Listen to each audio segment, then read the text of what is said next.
ಈಗ ಟ್ರಂಪ್ ಅವರ ಕ್ಷಣಕ್ಕೊಂದು ಹೇಳಿಕೆ ಆರಂಭದಲ್ಲಿ ಹೇಳ್ತಾ ಇದ್ರು ಇರಾನ್ ಸರ್ವನಾಶ ಆಗಿದೆ ಅಂತೇಳಿ. ಈಗ ಟ್ರಂಪ್ ಹೇಳ್ತಾ ಇದ್ದಾರೆ ಯುದ್ಧವನ್ನು ಸದ್ಯಕ್ಕೆ 5 ದಿನ ವಿರಾಮ ಕೊಡ್ತೀನಿ ಅಂತೇಳಿ. ಬಟ್ ಇವತ್ತು ಹೇಳ್ತಿರುವಂಥದ್ದು 10 ದಿನ ವಿರಾಮ ಅಂತೇಳಿ. ಅಂದರೆ ಆತನ ಹೇಳಿಕೆಯಲ್ಲಿ ಆತನಿಗೆ ಕ್ಲಾರಿಟಿ ಇಲ್ಲ. ಇದೆಲ್ಲ ಏನನ್ನೋದು ಅಂದರೆ war games, war mind games ಅಂತ ಹೇಳ್ತೀವಿ. ಯಾತಕ್ಕೆ ಇದನ್ನು ಹೇಳ್ತಾ ಇದ್ದೀವಿ ಅಂದರೆ ಮುಖ್ಯವಾಗಿ ಅಮೇರಿಕಾಗೆ ಇವಾಗ ಏನು ಮಾಡಬೇಕು ಅಂತ ಗೊತ್ತಾಗ್ತಾ ಇಲ್ಲ. ಯಾಕೆಂದರೆ ಅವರ ವಾರ್ ಆಬ್ಜೆಕ್ಟಿವ್ಸ್ ಇಸ್ರೇಲ್ಗಿದ್ದಿದ್ದ ವಾರ್ ಆಬ್ಜೆಕ್ಟಿವ್ಸ್ಗೂ ಅಮೇರಿಕಾಗಿದ್ದಿದ್ದ ವಾರ್ ಆಬ್ಜೆಕ್ಟಿವ್ಸ್ಗೂ ಎರಡೂ ಕಂಪ್ಲೀಟ್ ಡಿಫ್ರೆನ್ಸ್ ಇದೆ. ಏನು ಡಿಫ್ರೆನ್ಸಸ್ಸು? ಇಸ್ರೇಲ್ಗಿದ್ದಿದ್ದೇನು ಅಂದರೆ ಸರ್ವೈವಲ್ ಸ್ಟ್ರಾಟಜಿ.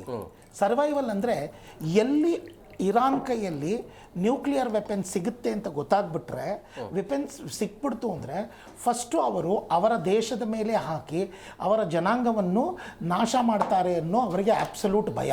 ಯಾಕೆಂದರೆ ಅವರು ಓಪನ್ ಆಗಿ ಹೇಳಿದ್ದಾರೆ, ಅವ್ರದ್ದೆಲ್ಲ ಸೇರಿದ್ರು ಕೂಡ ಒಂದು ವಾಟ್ ಯು ಕಾಲ್ 95 ಲಕ್ಷ 1 ಕೋಟಿ ಜನ ಇದ್ದಾರೆ ಅಷ್ಟೇ ಅವರು ಇಸ್ರೇಲ್ ಯಹೂದಿಗಳು. ಒಂದು ಸಲ ನಮ್ಮ ಜನಾಂಗನೇ ಇದಾಗ್ತಾರೆ ಅಂತ. ಅಮೇರಿಕಾಗೆ ಏನಿತ್ತು ಅಂತ ಹೇಳಿದರೆ ಇಸ್ರೇಲ್ ಅಮೇರಿಕಾಯಿನ ಒಂದು ಸ್ಟ್ರಾಂಗ್ ಹೋಲ್ಡ್ ಅಂದ್ರೇನು, ಆ ಕಡೆ ಇರೋ ಎಲ್ಲ ಕಂಟ್ರಿಗಳನ್ನ ಕಂಟ್ರೋಲ್ ಮಾಡೋಕ್ಕೆ ಇರೋ ದಾರಿ ಇಸ್ರೇಲ್ ಒಂದೇ.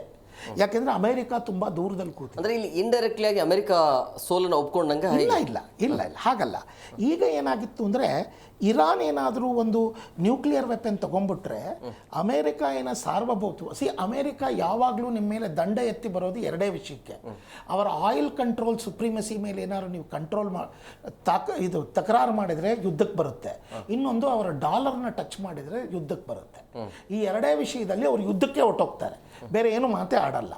ಇವಾಗೇನಾದ್ರು ಇರಾನ್ಗೆ ಅದು ಸಿಕ್ಬಿಟ್ಟಿದ್ದಿದ್ರೆ ಅವರು ಎಲ್ಲ ಅವರ ಅಕೊಲ್ಲಿ ಕಂಟ್ರಿಗಳು ಅಂತ ನೀವು ಹೇಳ್ತೀರಾ, ಅರಬ್ ಕಂಟ್ರೀಸ್ ನೀವೇನು ಹೇಳ್ತೀರಾ, ಇದಕ್ಕೆಲ್ಲ ಅವರ ಕಂಟ್ರೋಲ್ ಎಲ್ಲಿ ತಪ್ಪೋಗ್ಬಿಡುತ್ತೋ ಅನ್ನೋದಕ್ಕೋಸ್ಕರ ಅಮೇರಿಕಾ ಬಂದು ಈ ವಾರಕ್ಕೆ ಸೇರ್ತು.